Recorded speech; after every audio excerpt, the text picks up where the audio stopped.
En 1984, je suis invitée par un ami, Dominique Carré, qui est éditeur d'art, à aller rencontrer un photographe qui a travaillé beaucoup sur le Maroc dans les années 30, autour des vêtements, des bijoux, de toutes les cérémonies juives et berbères, parce qu'il s'intéressait beaucoup aussi au monde berbère.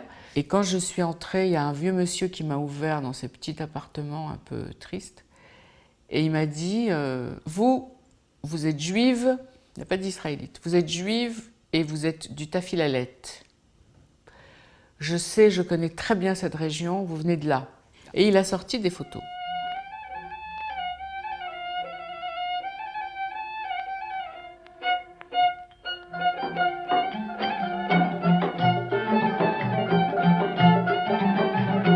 Il commente un peu les photos, il me dit des mots que j'ai toujours entendus, mais dont je n'ai jamais vu la représentation finalement. Le groen, l'espèce de coiffe étrange qu'elle portait comme ça, avec des cornes, et elle portait ça pour les mariages. Bref, cet homme que je ne connaissais pas, qui commence à me prononcer des mots qui étaient des mots de mon enfance et de mon adolescence, j'étais assez bouleversée. Et à un moment donné, je tombe sur une photo d'un couple de jeunes adolescents, habillés en mariés. Il y avait écrit « Mariés du Tafilalet, 1935 ».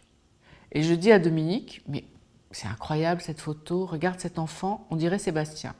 Alors, Sébastien est un de mes neveux, qui ressemble beaucoup à mon père. Et puis on s'en va, après avoir acheté des photos, Dominique achète des photos aussi et on part. Et le vendredi soir arrive, et je vais rue du Trésor, dans le Marais, chez mes parents. J'arrive et je raconte l'histoire à ma mère, qui dit « Ah, mais c'est incroyable », elle commence à regarder les photos, elle reconnaît le groen, le bnika, à nouveau les mêmes mots qui reviennent. Mon père ne veut pas regarder les photos, parce que c'est Shabbat qu'il se prépare pour aller à la synagogue. Il faut dire que mon père était rabbin, et on le laisse dans la cuisine, où il se met à regarder les photos tout seul. Et tout d'un coup, à l'autre bout de l'appartement, on entend un cri. Et c'est mon père qui dit « Venez, venez, venez » en arabe. Et il nous montre la photo et il dit « Mais regardez, c'est moi ».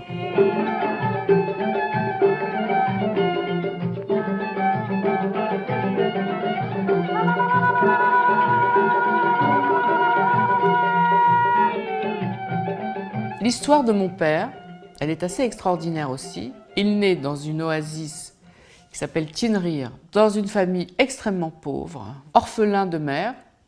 À cette époque-là, Baba Saleh, qui était un très grand rabbin, avec son frère Baba Haké, sillonnait cette région, enfin ces régions du Maroc assez pauvres, et il prenait des enfants mâles, comme il disait, pour leur donner un enseignement religieux.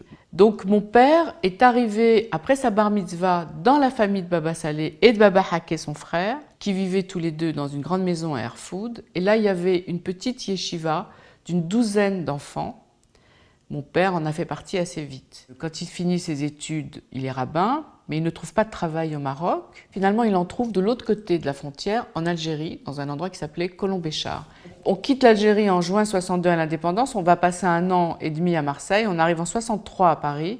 Il va s'occuper dès 1972 d'une synagogue qui existe toujours aujourd'hui, qui est rue du Bourg-Tibourg, dans le 4e, tout près de son appartement. Donc il a fallu attendre toutes ces années pour que cette photo revienne entre les mains de mon père et revienne aussi entre les mains des autres membres de la famille qui vont les avoir quelques mois plus tard, puisque avec mon père, on va aller voir Jean Besancenot.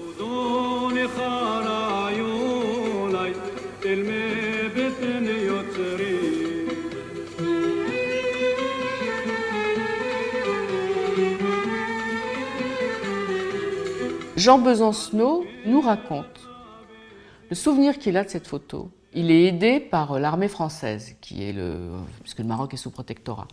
Il arrive dans cette famille et il demande, via l'armée, via le capitaine, comme il a dit, de prendre en photo des jeunes gens, de prendre en photo des jeunes mariés. On lui amène une petite jeune fille de 12, 13 ans, 14 ans, il ne savait pas exactement, très jolie. Et quand il demande où est son mari, on lui dit que le mari a une quarantaine d'années. Donc là, il est un petit peu... il n'a pas envie de faire une photo d'une petite jeune fille et d'un homme de 40 ans, qui lui en est déjà à son 2e mariage, il avait déjà des enfants. Donc il demande s'il n'y a pas un enfant mâle, comme il disait, qu'il pouvait marier, entre guillemets, faussement à cette petite jeune fille. Et on va chercher un des élèves de Baba Saleh, qui est mon père.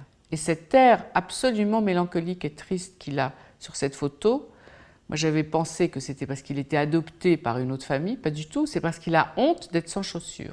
Et Besancenot dit, on n'a pas le temps d'aller chercher les chaussures, on fait la photo parce que la lumière va tomber. Donc, Besancenot raconte ça, mon père s'en souvient très bien, raccorde, disons, l'histoire avec Besancenot, et on invite, mon père et moi, Besancenot à dîner un soir de fête.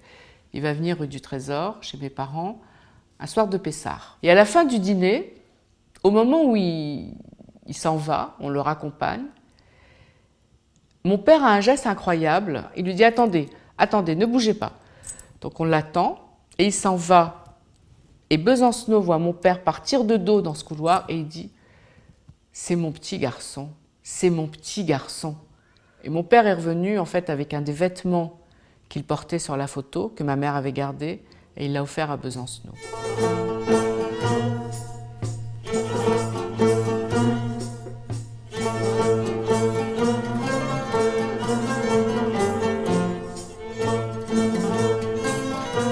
Aujourd'hui encore, il se passe des choses autour de ces photographies. Parce que la petite mariée, Lella Sarah, fille de Baba Saleh, a 95 ans aujourd'hui.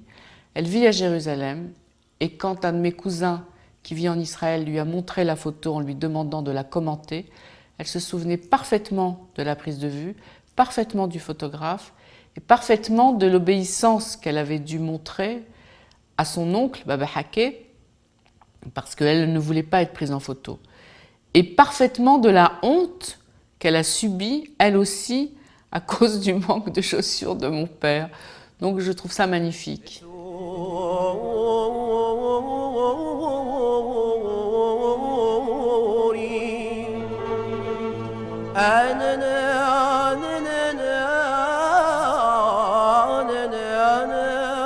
Mon père, à la fin de sa vie, il m'a appelé en me montrant la photo et il m'a dit « Ma fille, est-ce que maintenant, avec toutes les machines modernes que vous avez, tu peux pas me rajouter des chaussures ?»